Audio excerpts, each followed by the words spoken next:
New tonight, a Mid-Michigan family is finally receiving medals and badges for a veteran who gave his life fighting for our country. Corporal Robert Nicklin grew up in Saginaw and died fighting in the Vietnam War. But as TV5's Jonathan Jackson reports, Nicklin didn't get his merits till much later. The medals merely paint a picture of the man who earned them while fighting in Vietnam.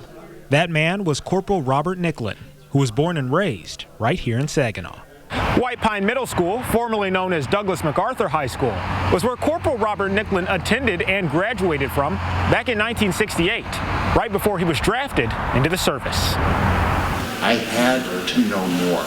That's Nicklin's classmate, Michael Gardico, who says last year the class of 1968 from Douglas MacArthur High School honored all of the school's military veterans who served in Vietnam. But at the time, they had not yet received Nicklin's medals until today, when Nicklin's family was finally presented with the merits that he deserved.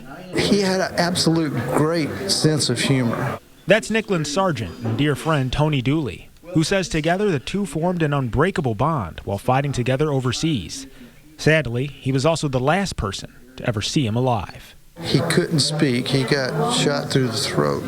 And I radioed in for the medevacs. And I grabbed him on his shoulder and I told him, I said, you just hang in there. He passed away with my arm on his shoulder. And